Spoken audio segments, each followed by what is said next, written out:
series of the Victorian Fitness Business Breakfast. So you guys are going to get a lot of our education, knowledge, resources and tools this morning. They're going to help you out in your business, not only for this week, but also in our forthcoming episodes over the next month. So the panel this morning and every Thursday for the next 4 weeks is myself, Mel Tempest from Victoria, Justin Tamsett, located in Sydney from Active Management, and Edwina Griffin, who is also located in Sydney. So good morning, everybody. How are we? Great, Mel. How you doing? Very, very good.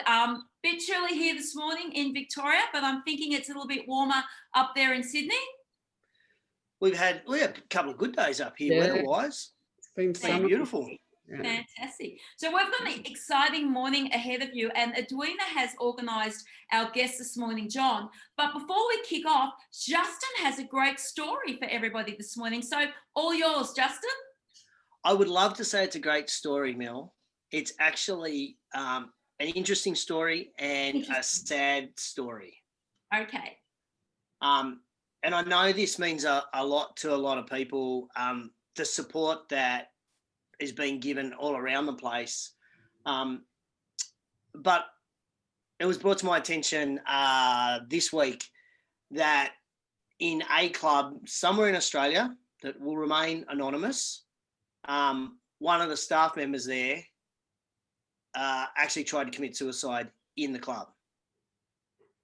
And it's the first time I've ever heard of somebody actually in our industry working in a club, like being in that such a mental state through not really work, but just through life.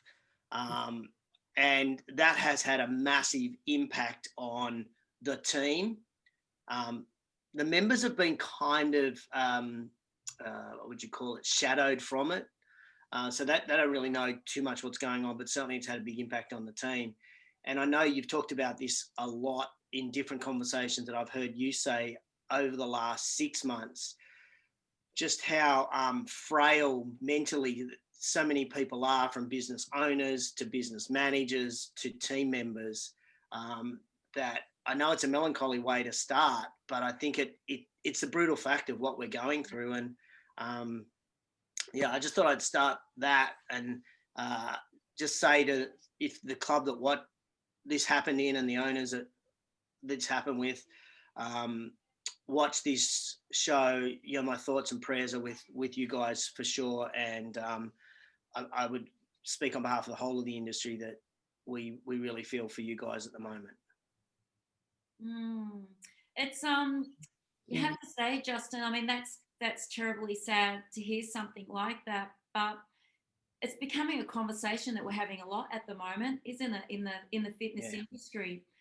People seem to think that the fitness industry, you know, we're highly motivated, and that we never have down days, but it's actually, we're not always like that. You know, as fitness business professionals, we do have down days. We do get up in the morning and we go, I don't want to get out of bed this morning. I don't want to have to deal with this and this. And as you said, you know, that's a terrible thing that's happened to the club and to the team. Eddy, you know, you obviously work in this industry, mental health. Can you just speak a little bit about forthcoming, what you'll be doing in 2020, 2021 to help fitness business professionals? Yeah, sure, Mel. I mean, yeah, thanks for sharing that story, JT. And I think one of the things that, as you were saying, Mel, one of the challenges I know when I had my fitness business, and I remember having, you know, a period where I was really struggling mentally. One of the challenges is because we always have to be upbeat, and so we're actually almost not allowed to show how we're feeling, whereas other people can sit around and just keep to themselves a bit. We don't really have that option when you're running a class, or, you know, you're the owner of the business, you've got to always be happy. And I think that's one of the challenges, is it's very much suppressing the emotions, and they don't go away. You know, they're suppressed, they're held in a body, they're built up, and to the point where we sometimes can get to that point without even realizing suddenly we're there, you know. So what I am doing is, thanks for asking, I've been working on a technology for mental health, which uses virtual reality. So it's going to be, what I'm doing for the fitness industry is, as soon as we have the phone version, which I think will be in the next few weeks, is just to give that for free to any fitness professional for all the meditations and the sort of 50 meditations and stuff, just to help with the mental health day to day. At least you can do that anywhere. And then the virtual reality is obviously, and it was inspired from when I was really quite stressed in a workplace environment myself, where I've meditated most of my life, but I couldn't, when I was that stressed and that down, I couldn't just sit and listen to a visualization. I needed more senses hit. So that's why I was inspired to do the virtual reality, because it blocks every sense. You know, you've got smell, you've got sound, you've got visual, you've got everything, so that you're just immersed. So even if you're feeling dreadful, you can't let that little monkey mind go down the negative path. And the principle behind it as well is, as you know, I'm a hypnotherapist, is the positive kind of reinforcements that occur within the visualizations as well. So there's some structured stuff there that we know the neuroplasticity of doing the repetitive positive thought processes to try and reprogram that mind. If you're doing that, a bit like the way we train in a gym, you know, you do it more often.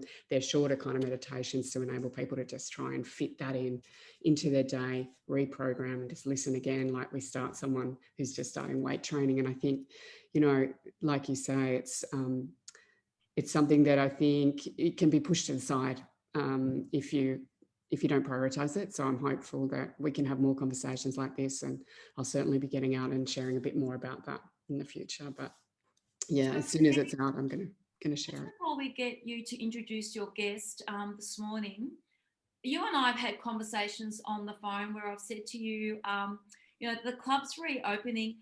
The staff just don't have to deal with the member coming in talking about their experience through COVID and how, you know, they were depressed, or, you know, they've put on COVID kilos and listen to that. We as club owners also have to deal with the staff coping with people coming back into the club. And it's almost like, I feel as if some team members could have, you know, post-stress traumatic disorder because they've been locked at home for such a long time and they haven't had the ability to communicate, you know, with the public. And I feel that when the members come in, they're sort of, they're overloading our team with all of their issues that have been going on throughout COVID, that they forget that the team have been going through some of those issues as well. Is your tool that coming out, is this going to be something that I could implement with my team in my club to help them through the next, you know, this is not going to be a 3 or 4 week, this is not a challenge. This is going to be a 12-month, 24-month, 36-month recovery phase. Is this something that's going to be able to help them? Look, it is. I think it requires more than just that. And along with the app, there is some training modules and stuff that will go with it with companies. So we've got sort of company offerings as well. And I think I'm quite likely to also include some freebies on some of that training, which I haven't released yet. But I think, you know, the visualizations, the meditation, the mind reprogramming in itself isn't going to be enough. And I think there's an education piece around resilience kind of training and a bit more understanding. But I think what the technology does, and one of the motivations for me, is it raises that awareness of the whole team, not only self-awareness. It starts with self-awareness. But if the whole team is kind of doing this, there's things around difficult conversations. So there's visualizations on how to perceive a different conversation from your point of view, from their point of view. There's getting in touch with your emotion. There's a lot of emotional awareness stuff within it. So within that, you become more aware of your own emotions. You then become more aware of people around you. There's gratitude, you know, there's compassion, visualization. So there's these things that we are all familiar with. But I think having it in front of you and having a menu there and going, you know what, I'm going to, you know, and again, you as a team leader can direct that and go, we're going to have a week of gratitude this week. And we know that gratitude helps to bring down cortisol levels and shift that brain chemistry out of the fight or flight mode. So there's a lot of sort of science behind it. And I think some of the training and the resilience modules, and, you know, at the time when I release it to the fitness industry, you know, I'm highly likely to probably run some free webinars for staff or for leaders to go, look, this is the foundations, this is the way you might want to implement it. So, you know, it's like anything, you can use it well, or you can just have it sitting on the shelf. So my intention is to try and make sure that people use it. Justin, can I just ask you a quick question? Do you think with clubs, and I just saw this now, with clubs reopening, do you think clubs should be doing a brand new induction with their staff. So perhaps removing their old induction that they used to have, creating a new induction where they now include mental health in the workplace. Yeah, 100%. In fact, something you said, Mel, just then that I wrote down, and I have not heard anyone use this phrase at this point. And you talked about the recovery phase. And I do think that particularly in Victoria at the moment, as clubs reopen, the adrenaline is going, everybody is going 100 miles an hour. And in a sense, our team could be paper macheing over any issues that they might be having personally at the moment. And because we're so busy, they're not going to hit that wall until 6 weeks, 8 weeks down the track. I don't know the time frame, but I really liked how you said it could be 12, 18 or 24 months with our team that we actually see the implications of what's happened over the last 6 months. I spoke to someone in Melbourne the other day, and she told me, she said, I went out shopping today. And I said, well, is that such a big deal? Like, really? And she said, well, I've been going to the supermarket, but I haven't been going to any other shops. And I went, oh, okay. Is that a big deal? And she said, well, in Victoria, we call it FOGO, fear of going out. And I went, is that a thing? Because it never occurred to me. I mean, again, you've said this before, Mel, on calls that we've been on. In New South Wales, we're locked down for 3 months. You've been locked down for way longer than that. So it's for people outside of the bubble of what you have been through, it's very difficult for us to judge or make a comment on what it may or may not have been like. So I do think one of the really key components for leaders in their business is as team members are coming back on board, whether they're being employed for the first time or coming back, I think as leaders, we have to be sitting down with them and really spending a lot more time having conversations with our people than what we traditionally would have done. Traditionally, we might have sat down with our team and done goal setting and what are you trying to achieve type conversations. Whereas I think now as owners, we've really got to sit down and have conversations like, so how are you doing? Yeah. And if we consistently do that for, let's say every week or every 2 weeks for 12 weeks, not by the way, because we have to, but because we want to, because they're a human being that we care for, then I think we'll start to be able to peel some of those layers of the onion back from our team members and make them not just better team members, but better human beings as well. So absolutely, I think it really is a big job for, and I don't think it's just our industry, by the way. I think it's every industry that's reopening. But I think the perception of our industry is, as Eddy said, is everybody is up, everybody is happy, everybody is mentally fit, emotionally fit, physically fit, and they never eat Tim Tams. Yes, which is the biggest crock of shit. We all eat Tim Tams, especially when we're stressed. Yeah, absolutely. Like that. Hey, Yvonne, I can just see you said hello. Hey, John, thank you. Hey, John, thanks for joining us. And thanks for joining us. So I just want to give a little bit of an intro for those who don't know John. And I came across John when searching for a finance trainer for a franchise group I'm working with. And he has rave reviews in the finance industry, but not only, I mean, finance in the franchise industry, but not only in the franchise industry, he's worked with huge companies. So John's background is he's been in banking roles, senior banking roles for over 25 years, and he's a highly regarded financial literary coach in his company, Prime Profit System. John helps business owners with practical tips and keep on top of their cash flow and financial drivers for business performance. He's also got a great personality, and from my point of view, went through a couple of things he was going to chat about. And I have to say, John, you made finance seem quite fun. He's got a great temperament, and I think we're going to really enjoy this morning. And you're the first person who's made me actually. I love numbers, but financial conversations typically I don't find particularly exciting, and I do think you have a way with it. You're obviously really passionate, so we're pretty excited to have you on. Thank you. Thanks for that. Appreciate it. Thanks for having me on this morning. Appreciate it. Does it sound okay from your end? Good. Okay. Yeah. So it's 5 a.m. over you're in Perth, aren't you? So double thank you for getting up bright and early to join us.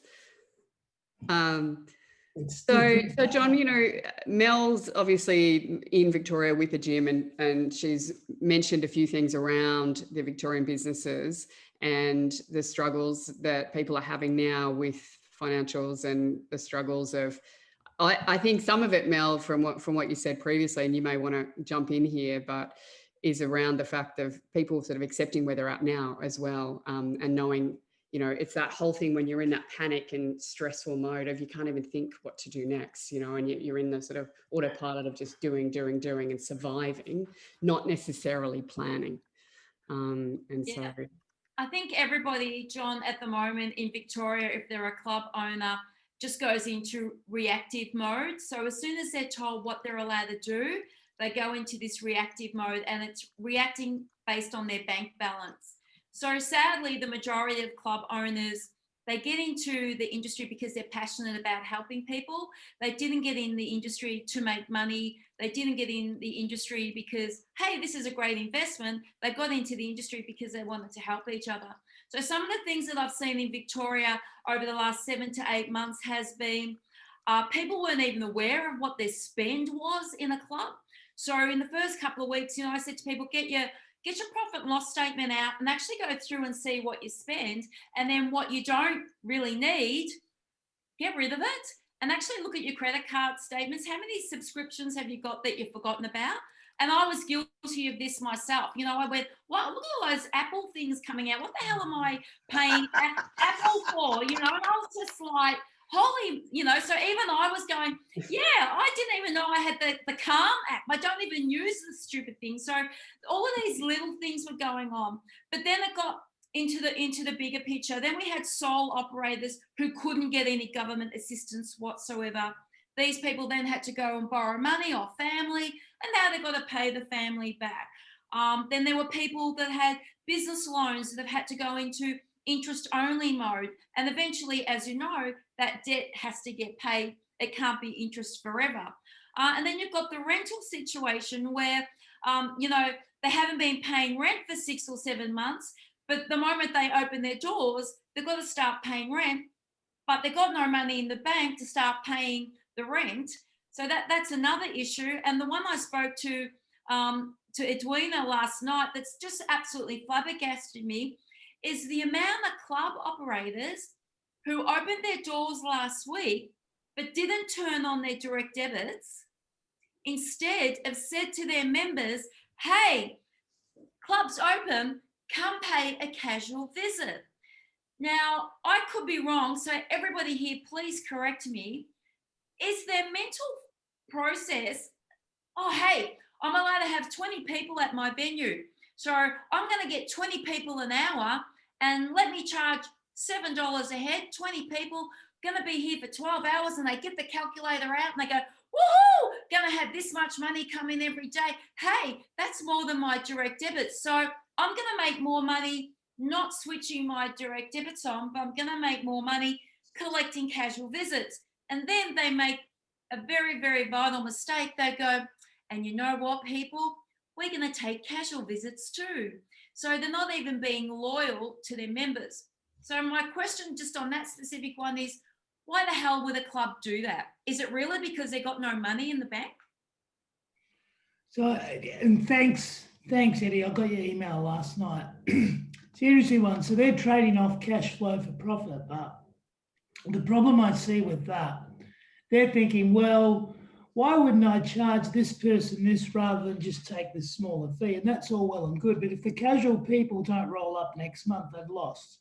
They only need them to not roll up one of the 12 months. And they'll, you know, from what I can work out, they'll be behind. And I just think there's better things that they can focus their energy on. And I agree, pricing is something that they should always look at. But that's all I can say.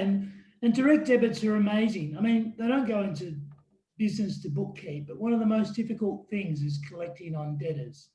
And it's wonderful having a direct payment system. You don't have to worry about anything. And you get the money straight away. How good is that? It doesn't sit with the interchange people for 2 or 3 nights. It goes straight into their bank account. So it's a really good way to go. And you're right, this is opportunism which won't work in the long run. Yeah. I was looking at a couple of other things. I grabbed a P&L yesterday off the net, just a sample.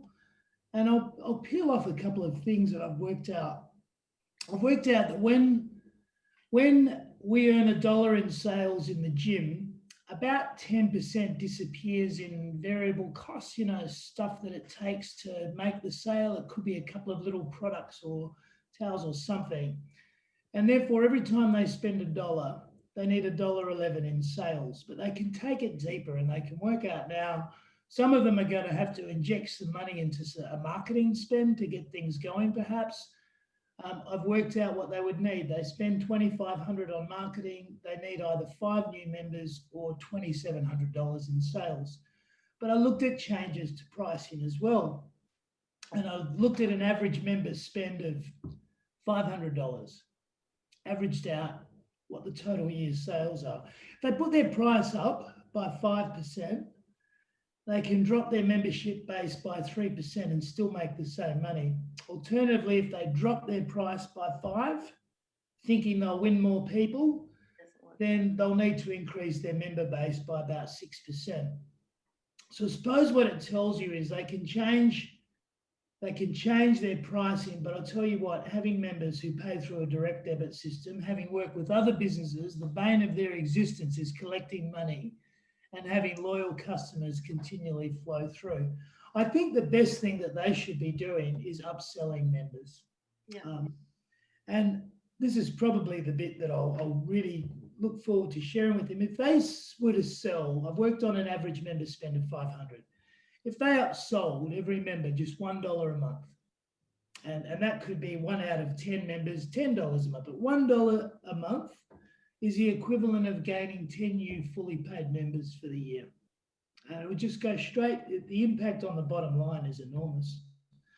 And it changes the whole break-even scenario of the business. They now need, by upselling just $1 a member, that's the equivalent of 10 full members for the whole year. And it's the old chestnut. It's easier to sell one person 2 things than 2 people a single thing each. So going back to your question, I don't think it's a very good move. It's a little bit short-sighted. And the other part of it is, I used to go to a gym years ago, but I was always one of those people that would pay my membership, go for a couple of months. And because I had kids and stuff, it was quite spasmodic after that. But you had me for 12 months. Yeah. And then you'd get a flurry in months 9, 10, 11, and 12. I'd show up and then renew for the next year. So no, I think it's pretty short-sighted. Is there a way of hearing from people on a chat line as to why they're doing that? I think if you threw the question out there, you might get some that would opt in and answer honestly. And then you would get a whole lot that don't want society to know their real reason for doing this. I personally just think that they're out there because they need the dollars and cents, and that they have a poor mentality. They think they're going to make more money that way. They think they're going to get more foot traffic through their club because they've got casual visits. So, hey, these people are going to come and see how wonderful my club is, and then they might join. But the problem is they lose the loyal people who are stuck with them for 6 or 7 months whilst they've been in closure. So I just feel personally, as just a quick cash grab, I'm just really surprised at the amount of clubs that are doing it. And that tells me that they really never ever had that little golden chest box over in the corner that prepared them for a rainy day. So I feel our industry is not educated when it comes to preparing for that rainy day. I feel a lot of club owners, and Justin can weigh in on this, some club owners live day to day, week to week. It's always like being a little bit creative with the bookkeeping. I'll pay Joe this week, but I'll ring Sam and I'll only pay Sam half of what they owe them. I just feel that a lot of club owners haven't been given that education to prepare themselves to run successful businesses. Yeah, no, that's a fair point. And they're not alone. There's a lot like them. They're really good at what they do, but they just, how many of us are equipped to bookkeep? I'll take them back to the absolute basics today. This will be like a ground zero. And in there as well, and I showed Edwina yesterday, we'll do some emergency cash flow forecasting, because I think that's another problem. These poor souls go to the bank. They wind up with a mountain of templates to do these huge three-way forecasts. They go and see the accountant. There's another $2,000 or $3,000 that they just don't have the money to spend. And in the end, it doesn't really get them anywhere because life's getting away from them in the meantime. So I'll show them a really short, easy way of that. That'd be great, John. Do you want to bring your slides up? And I know JT has to jump off shortly, probably about now, JT, don't you? So he can listen to the tips after the fact. Can I just say one thing before I go, because I always like to have one final word. John, if there's any way you can indelibly implant on everybody that watches this show not to be scared of putting up their prices. Yes. I think that would be hugely advantageous, because people want to join gyms now. You do not need to drop your prices. No, well said. Well said. You know, in Perth over here, we've been open for a long time. We're obviously very lucky. We only shut for 6 weeks. It is still like the end of the war over here. I went up the street. It was my brother-in-law's birthday. That's why I didn't come back to you straight away, Eddie. It was a Wednesday night. It was packed. You couldn't get in a restaurant. I swear, it's like 1945 all over again over here. But you're dead right. If anything, what they should be doing now is putting the price up. And it's compelling. If they put it up 5%, they can drop 5% of their member base and still make the same money. And how much more efficient would they be? So it's a good point. Yeah.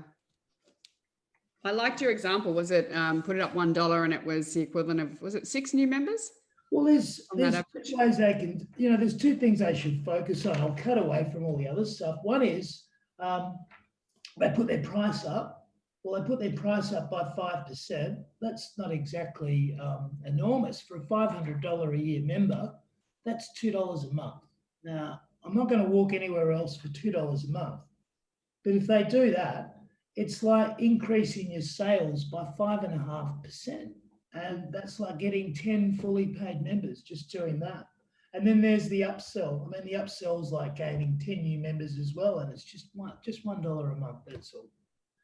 So if you were to do that, if you were to upsell every member $1 a month, and you put your price up by $2 a month or 5%, that would be the equivalent of 10, 30, 40 full members. I mean, that's significant. Yeah. A lot easier than getting 44 members in. No. So I'll get through, Mel, I'll just quickly walk through them. Yeah. If you like. I've got no flashing spins and stuff. Greg knows very much schooled me on this Zoom presenting, my God. Do you want to just do it in presenter mode so we only see that slide, or it doesn't really matter, but yeah. You just do slideshow, I think. So yeah, perfect. How to get it on the current slide. So you're that's it. Yep. We'll go to that. And then we'll talk about the pillars of business, 3 things. And at the moment, they're trading off the one on the right for the one on the left, and that's a pretty dangerous game. Cash is king. Cash repays debt. If you don't have it, you can't do anything. And a lot of businesses that go out of business actually were really profitable. They just didn't have any cash. Yeah. But you need all 3. And strength, and you mentioned it before, some have dived into the war chest, and for those that had a war chest, they had strength in their business and they could absorb the shocks. So they need all 3.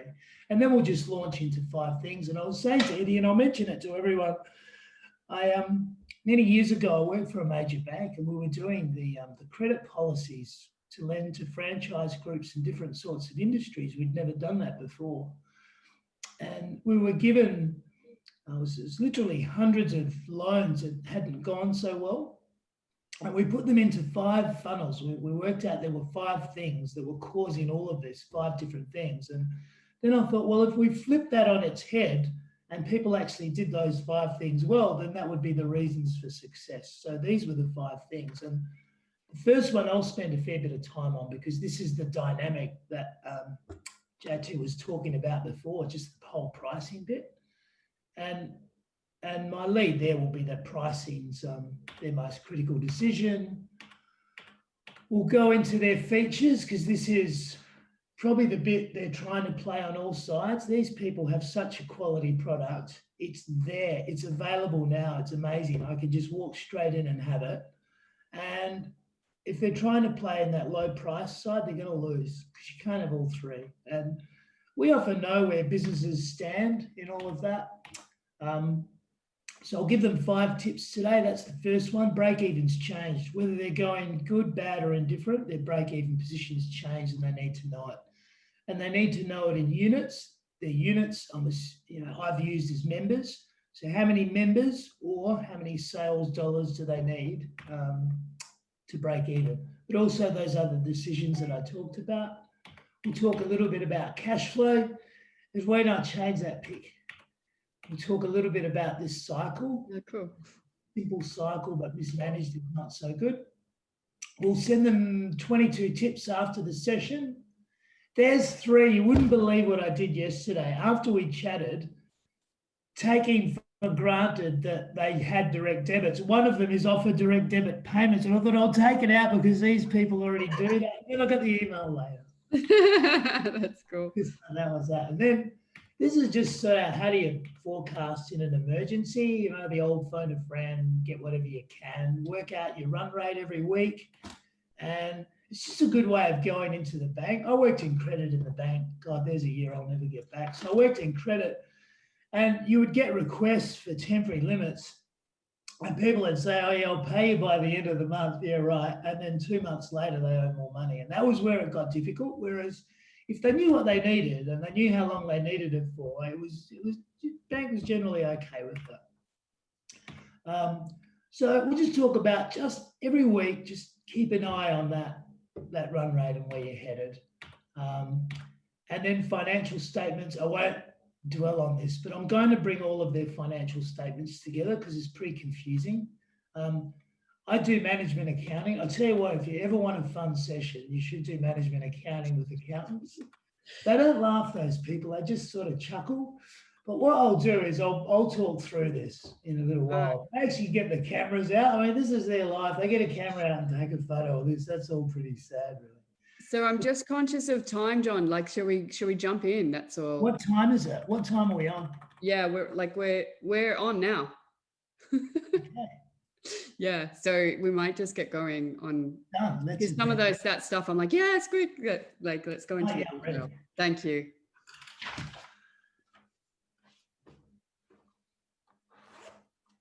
So you're like, we're live right now, John. I don't know if you realize that.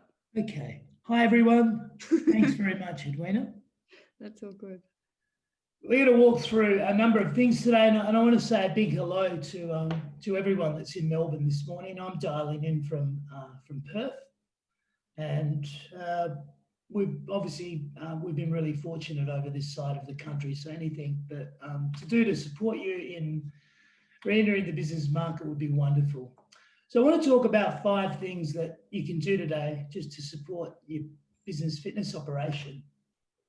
And we'll center it around 3 pillars. And there's really 3 things in business that make it successful or otherwise. And we all know about profit, that's for tomorrow.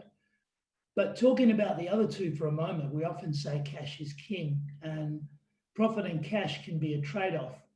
We may focus on profit at the expense of cash. And then there's that one in the middle. That's the strength of the business. And a number of you have survived these difficult times, and there's no doubt that you had a war chest, you had a strong balance sheet, you had some assets behind you, and that really helped. And they are the 3 pillars: cash for today, profit for tomorrow, and strength. And the thing about having a strong business is not just absorbing the shocks. There's a number of you that in time will want to grow your business, and having a strong business or a strong balance sheet will help you do that.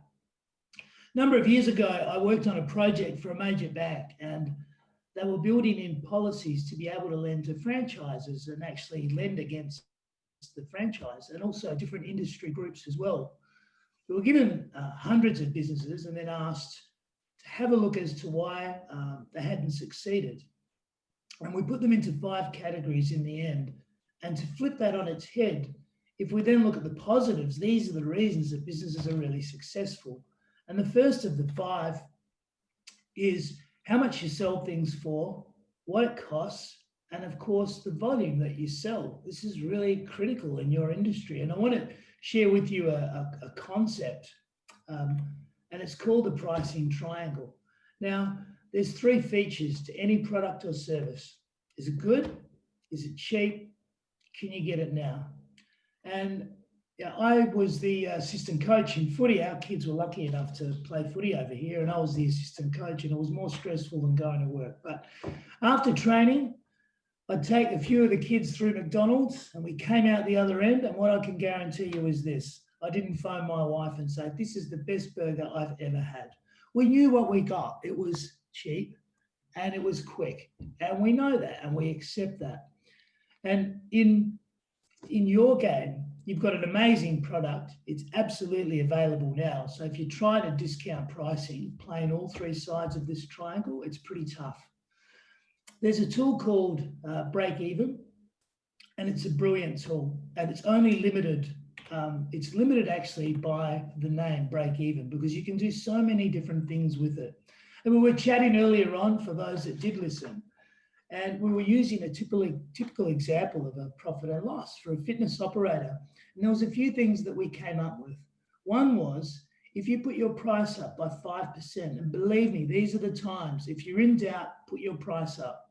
But for the average operator who gets an average of $500 per member, if you put your price up by 5%, it's the equivalent of getting 10 new members. In fact, if you put your price up 5% and you lose 5% of your sales, you'll still make more money than you did before. And the other thing that you'll use this for is how much you need to return a cost, to pay for a cost. So for example, in the example that I looked at, for every $1 of expenses, the gymnasium needed $1.11 in sales to cover the cost. So in other words, if we decide to ramp up trade by spending some money on marketing, and the marketing spend is $2,500, we'd need $2,777 in sales, or 5 new members to pay for it. So my tip there is make sure, however you've gone over the past period, your break-even position's changed. Work it out. It's quite an easy thing to do, and it will be different. And you'll want to work it out in members as well as dollars. Everyone's will be different. Secondly, cash flow. Now, cash is, of course, the number one reason that businesses not just disappear, but it's the reason that they underachieve in business as well. And I'll share with you a very simple concept. I'll share a few concepts with you this morning. And there's a lot of people on the line that are thinking, well, numbers aren't my game. You're not alone. No one goes into business to bookkeep. But understanding how money is flowing through and how it's working for you or not for you, I tell you, it makes you sleep at night. It'll give you peace of mind. And the thing about cash flow, if you don't have it, you can't trade. So what happens each and every day, you're receiving, or you're starting off with a chunk of money. You want to invest, so you buy some stock. You sell the stock, you create a receivable, and back it comes. And every business is a little bit different. The stock, you'll often get cash sales. Others will create a debtor or an invoice, and then they'll send that out. But mismanagement of this cycle is the number one reason that businesses disappear. So as far as cash, we're going to send you at the end of today 22 things that can improve your cash flow. I'm going to share 3 with you today, as well as how to emergency forecast. Now, you've got stock that may well have been sitting there for a long time. I'm always interested when I walk into places and they've got a discount on their stock, and they'll have the entire stock all discounted. And I look at it and I think, surely some of those lines are moving. It can't all be sitting there forever. So what a lot of very good businesses do is actually grade their stock into fast, medium, and slow moving, and they discount it accordingly. But don't be afraid to discount it. It's cash in the door. If you're paying creditors in 30 days, don't pay them in 28 days or 29. Use every single day. If you look at what large companies do, they use it to the end day, and in fact, even beyond. The biggest companies use the longest terms. And why? Because they've worked out that it's better in their trading account than yours. So use every day of those terms. And the other is, and I know a few of us have done this, when we've had the available cash, we've gone and bought some equipment. Now, the issue with that is we're not going to sell the equipment, it's going to sit there. So now this is working capital that's disappeared. And if I was to ask my customers from the bank what working capital is, they'd say, I don't know what it is, but I want some. It's just the stuff we have to trade. So if you've got equipment in your business, get your broker or your banker out there to have a look over it, because nowadays they can finance used equipment and that's cash back to you. And the thing about taking a lease over equipment, it's much more tax effective as well. Now, over this last period, I know that a number of people had to build forecasts. And I thought what was hard for a lot of them was you were being asked to complete three-way forecasts, sometimes for 12 months, sometimes for 18 months, and they're huge templates, and it doesn't really help you in the short term. So if you get into difficulty, what you really need to know is how long you'll need the money for. Now, I worked in the bank's credit area, and I was saying earlier on, there's 12 months I'll never get back. But what I would do was always want to help people that needed a temporary extension because they were trading and needed to buy things. Where it got tough was they would tell me they'd repay it by the end of the month, but then a month later it was still owing. And it was no fault of theirs, they just hadn't forecast it well. So if you get into difficulty, as many of you have, you've phoned a friend, you've got all of the available cash and credit that you have. And then of course, underneath that, you've got an amount of money that's going in or out every month. And let's assume for a moment that we can find 40,000 and we had 23 in cash put away. So we've got available funds of 63, but we know each and every week that 7 is disappearing. That's our net outflow. So we've got 9 weeks. So to be able to phone up the bank and say, hey, I'm okay for the next 9 weeks, but beyond that, I'm going to need some support. It gives them a lot more confidence because you not only know how much you'll need, but you'll know when you'll need it as well. Do that weekly, do it at least weekly, and calculate the available credit in weeks for your fitness business. And then just letting the bank know, keep them up to date. No news is news. That's a great tip, John. So when you go to, because I think often people are quite fearful about going to the bank. And what do you need? So I think that's a really useful tip to know. Okay, if you know those numbers, that's going to present you well, and because it's often, I think it can be challenging to have to go to the bank and say, I need money, and they're going to think I don't know my numbers, and so I think that's a really, for someone who's worked in a bank, that would give me confidence in knowing that they're the sort of numbers that I need. Yeah, thank you. And they want to support. I mean, they're not sitting there sticking pins in the small business dollar. They do genuinely want to help us, but it's difficult for them if we don't know how much we need. And one of the things around finance is those financial statements and just bringing them together, because you have this thing called a balance sheet as well. So what I'd like to do is just bring everything together in a way that we can all understand.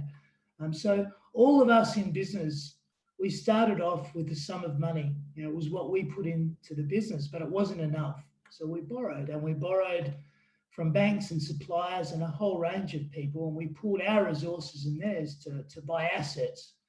And for however we want to categorize each thing, that's a balance sheet. It's just our resources with other people's to buy assets. And the reasons we have assets in the business is to, of course, generate turnover or revenue.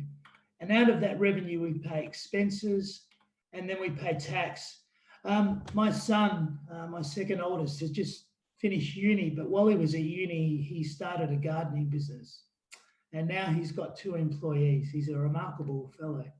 And I went along to the accountant. We were doing his tax returns and we're sitting in there. And I worked out something pretty quickly. He was talking to the accountant about tax because he didn't know what else to ask. And so afterwards, we had a long conversation about tax. And I said, son, that is one of 26 items on the expense line. And if you can save $1 on expenses, you keep 70 cents and you only have to pay 30 cents in tax. And your business is going to be worth more money, which hopefully he takes in. But that's the profit and loss on the other side. And at any one time, when you've got your profit after tax, there's 3 things that you can do. You can reinvest in the assets of the business, you can pay off debt, or you can take it home. And this is your financial engine room. And then people say, well, 3 uses of net profit, which is the most important. They're all really important. You've got 3 masters. You've got the business itself, all of the people that you owe money to, and then you've got you, and you've got to support you. And I hope everybody is drawing a wage in time when they can, but look after you because you're the one driving the business. And which of those you invest in will depend on the cycle of your business, your age, your health, your beliefs, what you want out of all of this, but they're all important. So my tip there is please make sure you can read your financial statements. They are your scorecard. I went to my brother, we watched the last Eagles game here, and we were sitting in a spot where he couldn't see the scorecard and he complained all night.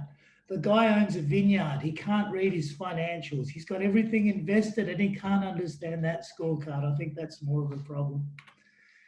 The second is expansion. Now, expansion is really exciting because some of you in time may want to open a second outlet, or you want to purchase more equipment, or you want to hire new people.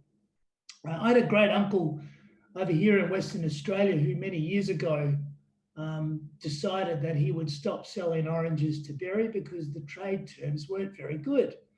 So he started a company called Harvey Fresh. And I can still remember 3 casual workers and 3 of my relatives. Well, it grew very quickly. And they went into other lines of juice and they went into milk production and they started exporting and it became a very, very big company. And at the time they had record profits and record sales. They went broke. And the thing about expansion is it's really exciting and it can be really good. And here's the good stuff. Your sales go up and your profits go up and your business is worth more money, and that's really, really good. But the tough part of it is you can end up with less cash and you owe more money. So how do you tackle growth? Well, one of the things that you can do, if I go back to that first one, that break-even calculation that I gave you, there's a 2-digit formula called a contribution margin. So if you buy a piece of equipment, one stroke of a calculator, you'll know what you need in sales or how many members you need to pay for it. In this case, if you decide to open a second outlet or you decide to expand, what you really want to know is the risk versus reward. So let me take you back to that operating cycle. And if we grow our business, the reward is we have more profit after tax. That's pretty clear. But what is the risk? The risk is often that the money we have invested versus everybody else's is not such a good equation anymore, because a lot of us have already put in every single cent that we can into the business. There's no other options. So what do we have invested versus everyone else? Now, we've all heard terms like gearing and leverage. That's what it means, by the way. It's just the amount of money we've got invested versus everybody else. And there's multiple terms that explain that. So risk versus reward. The last one, and please understand that equation when you're growing your business before you go and approach the bank, before you do anything, just make sure it works for you. The 5th one here is having access to money. Now, at the moment, interesting position the banks are finding themselves in at the moment. They have more money on deposit than they've had this century, which is quite incredible. Credit card debt is at its lowest level since 2005. So now, if you could take one product from a bank, it would be a home loan. They are throwing home loans out. They really, really want you to take a home loan. But that will change. It will change over the coming years, and it will get more and more difficult to access capital, money, the stuff that we need to run the business. So let's just talk quickly about where fitness operators can get money from. And there's 4 sources. If I was to ask a lot of people, they'd probably give me 2 or 3, but there's 4. So the first one is the one that we rely on quite a lot, profit after tax. that can be quite limited. Then there's equity, which of course we keep saying that we put quite a lot in there already. We've got those creditors or suppliers. And of course, then there's the banks. Now, these three sources, they're all free and we don't use them enough, both in time and money. So wherever we can, use those sources, those free sources. But all roads will often come back to the lenders, and it's a matter of knowing how much we want and how long we want it for. And the other thing about lending money, it goes much deeper than a bottom line profit. There's a whole range of factors. But basically, if we want to shore up money, make sure we're using all of those three free sources as much as we possibly can. And my tip there is discussing the sources of capital, always make sure you can secure funding. Now, talk about growth and not being able to do it. We can all remember Kerry Packer was probably the greatest control freak that business has seen. And there was actually a show on TV, if no one knows this, called Mulray's Video Show, and it was about the worst show you've ever seen. And in its opening episode, it disappeared from the screen after 10 minutes. And what had happened was Kerry Packer was watching it in his lounge room, and he phoned the studio, Channel 9 studio, and he said, "You get this off the air now." And they took it off the air and put up the repeat of Funniest Time video. Now that, people, is power. That is control. But for all of his $6.5 billion, he still needed shareholders like us to invest in his companies. And if you look at all of the companies in the world, Chanel, Porsche, IKEA, Mars, that's it. I can't even fill up one hand with the companies that have been able to go it alone. So no matter how successful your business is, no matter how much profit that you're making, you will need help from outside sources, and just make sure that, that they're available.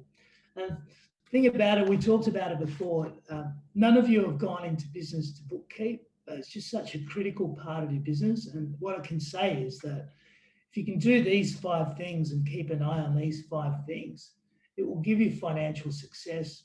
And it's not the reason you didn't necessarily go into this business to make a lot of money. But what I do know is that if you can be financially successful, that will allow you to keep doing what you love doing and have something to pass on as well. So thanks, Edwina and Mel. I guess at this point, questions? John, I've actually got a question. Just, you said that credit cards debt is at the lowest since 2005. And you also pretty much said that now's a great time to go out and ask for a home loan. So are you saying, when you say a home loan, would you say to your son, now's really a great time to go out and buy a house? Not necessarily, no. No, that's what banks want you to buy. They want you to take a home loan because they've got all of this capital and they're not making a lot of money out of it. So the latest rate on home loans, I think, is 1.9, which is incredible. That's a different story altogether. If we're talking about property, property is a whole different world to the economy because it's driven by supply and demand. The amazing thing about, and let me use the example of Perth, I mean, we have an incredible economy that is still going amazingly well because of mining, but we had a net population loss of 100 people a month, which led to price drops for 11 years running, 11 years in a row. Now everybody's moving back. So now we've got net growth of 200-300 people a month in Perth, which is just, it was changed the dial. So now rental vacancies here are less than 1%. There was a property last weekend, there was 90 applications for a rental property. So the dynamics changed. What I am saying to him is actually, yes, buy property because you're not going to sell it anytime soon. All you care about is that rates are low and you can rent it out, so buy it. And yeah, so I did. I know we don't have a lot of time left, but I've just got a question. So I own the freehold. I'm lucky enough to own my freehold. Do you suggest to other fitness business owners, when they're going out there to open their own business, to have a plan to eventually cease being the tenant, purchase the freehold, and perhaps do that with the purpose of that being their superannuation? That's a brilliant question, actually, Mel. It depends. It's a big depends, because the thing is this, you've got to remember, are you going into real estate or are you going into the fitness industry?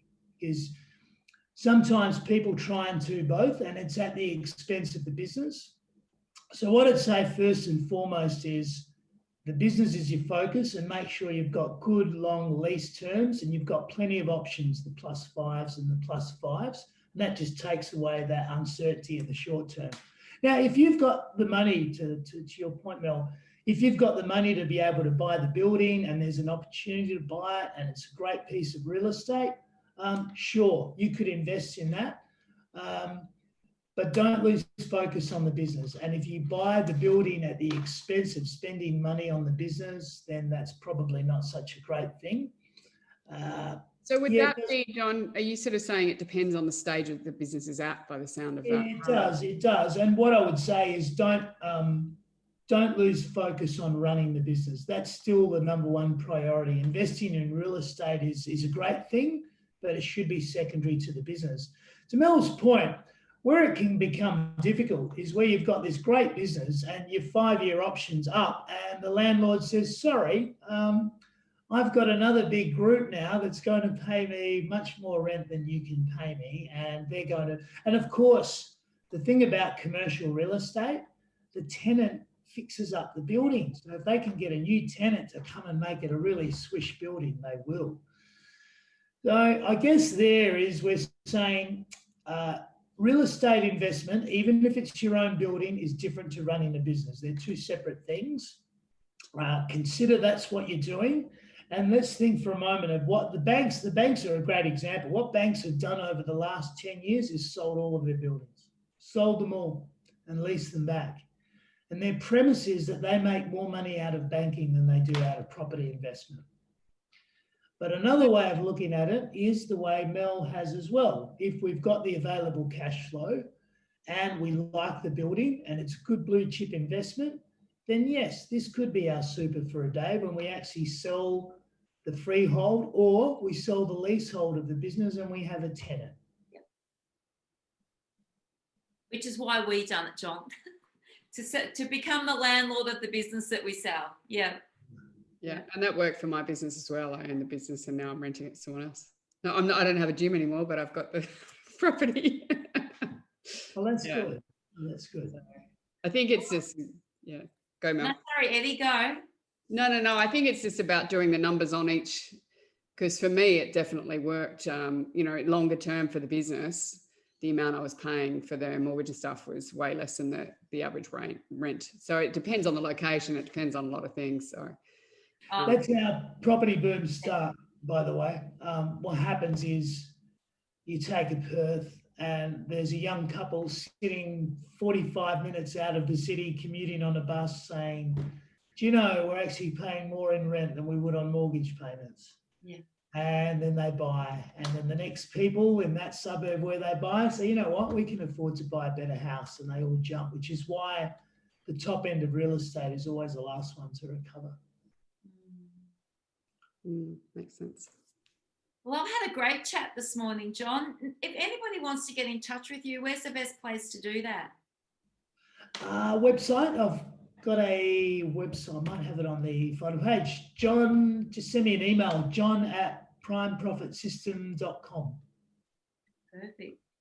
And John, are you happy to share the slides if anyone wants the copy of the presentation?